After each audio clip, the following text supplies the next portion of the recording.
Só que o que que aconteceu? À medida que eu tava vendo que o inquérito não era grandes coisas, que tinha Tinha pouca informação? muita ponta solta e pouca informação oficial, porque eu sempre prezo por documentação feita na época que não dá para confiar na memória, tá? Memória, ainda mais um caso de 40 Pô, anos, né? A gente inventa, a gente distorce, é natural, ninguém faz isso por querer, mas acontece. À medida que eu ia percebendo isso, ia me frustrando com isso, que já é uma coisa normal, né? Eu percebia que eu me encantava, assim, toda vez que eu conversava com alguém da família, porque eram personagens muito fortes. E eu, há muito tempo, eu dou curso de storytelling que eu sempre falo, né? Olha, uma história, às vezes o plot não se sustenta, mas se você tiver um bom ah, personagem, sim, concordo. a história pode ser horrorosa, mas os personagens te cativam. Eu falo, poxa, eu faço isso há tanto, falo isso há tantos anos, eu vou testar agora para ver o que acontece, né? Vou pegar esses personagens que eu acho que são muito interessantes, eu vou colocar eles nessa aura de mistério, eu vou fazer uma história familiar disfarçada de um true crime. E eu vou tentar fazer todo um toda uma, ou sei lá, um jeito assim de, vou fazer um trailer que é super misterioso, que não fala nada, não deixa claro qualquer história, as pessoas vão pesquisar, não vão encontrar nada. E daí era legal porque, sabe o Lito Souza, né? Claro. Então eu pedi pra ele, Lito, ó, nossa, enchi o saco do Lito assim com um monte Lito nessa. vem sempre aqui. E o Lito eu falava pra ele, Lito, situação assim, assim, já viu? Daí uma hora eu falei, Lito, eu precisava saber como é que seria uma conversa por rádio, assim, do avião, Ah, né? na época, como, Na o que que eles época, ele falariam? quer pousar, ele Sei. quer decolar, como é que seria? O prefixo do avião dele era PT-Ivo, né? E daí, assim, que é Papa, Tango, Índia, blá blá blá, Sei. né? E pedindo permissão a alguém que lá no espaço aéreo do Aeroclube de Foz do Iguaçu. Lançamos o trailer e foi muito legal os ouvintes que, tipo, não sei do que é essa história, daí alguém já aparecia, não, peraí, eu conheço essa linguagem, é de avião, então é um avião, é prefixo PT-Ivo, daí já entrava na ANAC, puxava, foi um cara chamado Ilo Rodrigues, já Pô, pega, no trailer tem alguém falando o comandante Ilo, então deve ser os Ilo caras foram mesmo. juntando as Daí peças, foram cara. juntando, foi pouca gente assim, mas você já vê Um e era interesse, né? isso que eu queria, né? Eu já queria que começasse a criar isso. Então eu fui jogando vários elementos que foi de, olha aqui, ó, uma história de um desaparecimento de um cara que pode ter sido um picareta, com um monte de coisa, né? E à medida que eu ia jogando essas coisas, ia mostrando as pessoas, né? Como que elas foram afetadas com essa história e tudo que elas viveram, lembram. E, e daí tinha o pessoal dizendo, ai, amei a Iná, que era irmã do Ilo. Poxa, adorei o Cassiano, que é um cara relaxadão, que fica tocando guitarra enquanto tá dando uma entrevista. Ou não, pô, deve ser um chato do cacete, né? Que não dá nem importância pra nada. É, e daí outras personagens que vão aparecendo que foram encantando o público assim. E tem um episódio em específico que é o que eu falava assim nos bastidores, né, que era o episódio 4 foi quando a gente começou a olhar mais de perto o pai do Ilo, que era o cara da Votorantim, né? Sei. O nome dele era Senhor Castorino. E a gente encontrou nas coisas da família algumas cartas que ele trocou na década de 40 com a esposa dele, a mãe do Ilo, da dona Gessi. Isso é legal, encontrar carta, né, cara? É uma cartas, coisa. cartas enquanto ele estava se mudando para Pernambuco, eles eram de Sorocaba, estava se mudando para Pernambuco para assumir um novo cargo na Votorantim. Então, enquanto ele está no navio, ele está escrevendo para ela cartas de amor. E depois esse cara é um cara super complicado, sabe? Um pai duro sabe, que não queria ser pai. A filha fala isso. Nós não fomos desejados, né? E tem histórias assim que são muito impressionantes, que para mim, de novo, são um recorte É. de uma classe média do Brasil naquela época, década de 40 e 50, que é uma coisa que a gente não sabe muita coisa também. E ali eu tava olhando a intimidade de um casal incrível. Daí eu pedi autorização para ler algumas cartas, a família autorizou, a família não autorizou que eu publicasse fotos ou coisa assim, e o acervo de fotos dele era Ah, gigantesco, é absurdo. porque eles tinham grana. Então, imagine o seu Castorino morando em Paulista, Pernambuco. Praia da Conceição. Ele, década de 50, ele tinha uma câmera de vídeo. Então ele gravou várias cenas, ele fez uns 2 documentários sobre a Praia da Conceição, assim, sem som nem nada, né? Mas você tem lá Que é uma uma Super gravação. 8? Não, a Super 8 foi feita na década de 70, década de 60, Sim. pela Kodak. Então é uma coisa anterior até. Nossa.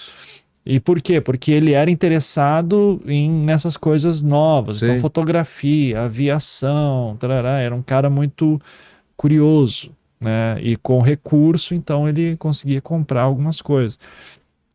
Foi depois radioamador, né? Conversava com gente do mundo inteiro. Então, essas coisas tornavam... Mas ao mesmo tempo é o cara que fez isso, que fez aquilo, sabe? Que os filhos têm uma mágoa muito grande, mas outros filhos não. O cara era descendente de indígenas e o pai dele tinha sobrenome Gato, do Borba Gato. Sim. E ele tinha maior orgulho de ser parte do tronco familiar do Borba Gato, né? Não do Borba Gato em si, mas a filha dele falava, pô, vai ter orgulho do nome Gato, matador de índio. Ele sendo descendente de indígenas, então Tá. gente toda contraditória. E eu disse assim, cara, que incrível. Daí eu peguei um monte de ator e atrizes para ler algumas dessas cartas e fazer uma narrativa em cima das cartas.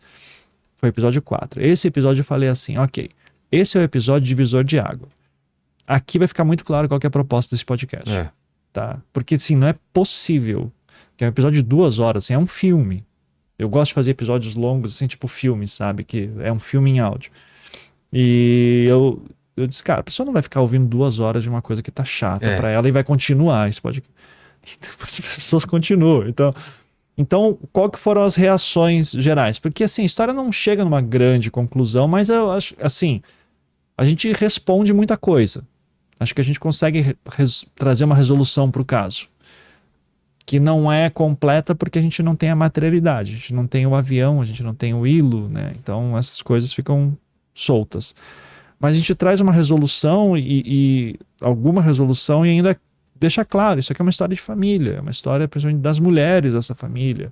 Porque a gente fala desses homens todos, mas quem está contando a história delas são principalmente as mulheres. Então, daí eu tive uma equipe de mulheres muito legal, assim, para trabalhar comigo, uma roteirista incrível que é a Ana Johan, que me ajudou muito, a Natália Filipim, que é uma baita jornalista. Então, eu ficava pedindo as opiniões, assim, tá bom o texto, revisa aí, me diz o que dá para colocar. Então, qual que foi a sensação, assim, no final? Eu quis, no início, manter uma aura de mistério muito grande, porque as pessoas estavam esperando um grande true crime.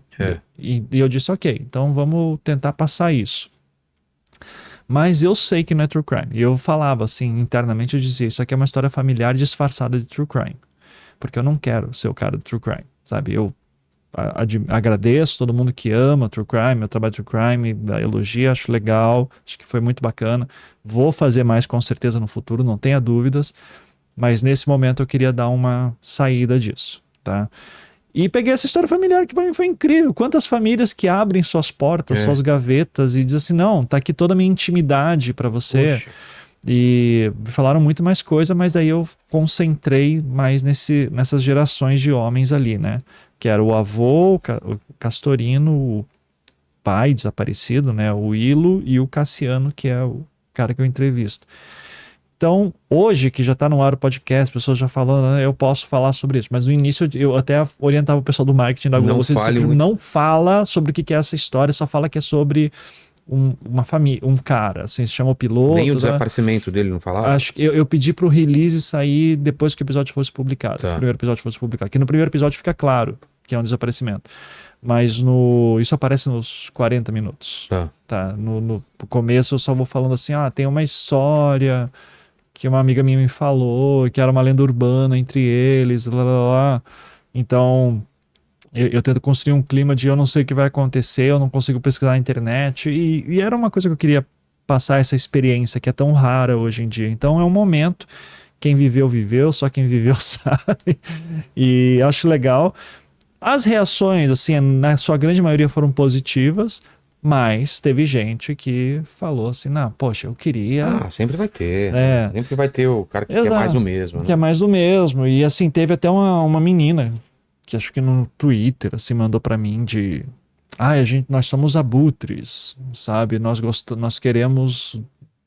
eu ouvi até o final porque é você, mas a gente é abutre, a gente gosta de coisa pesada, a gente quer parar de ouvir o episódio porque tá muito pesado. E daí no primeiro momento eu fiquei tipo chocado, né, com um comentário assim, mas depois eu disse assim, pelo menos ela admite, né, sabe? Então porque tem muito fã de True Crime que é assim, mas não gosta de falar.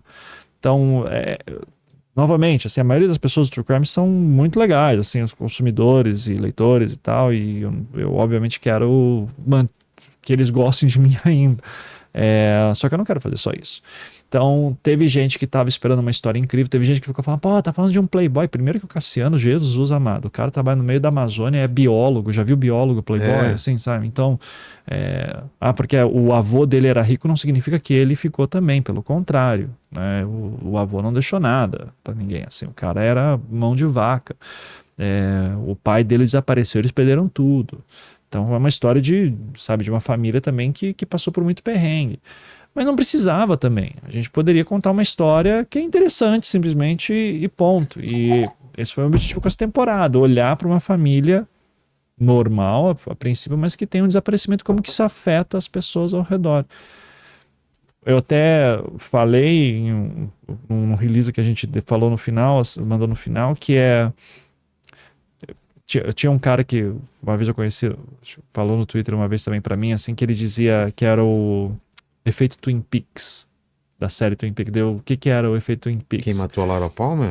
Porque o que é o conceito da série Twin Peaks, né? Pra quem não sabe, usa o Google aí. Porque é um clássico, assim, é super importante pra história da TV. Domingo, acho que na Globo, né? Então, eu não vi na Globo, né? Eu fui ver em streaming depois, Tá. né? E fiquei fascinado, né? Porra, incrível pensar que aquilo passava na televisão, mas é essa dinâmica. Cidade pequena, um crime horrível acontece. E daí todos os podres da cidade começam a aparecer porque querem saber o que aconteceu. Então todo mundo entra na intimidade do outro, né?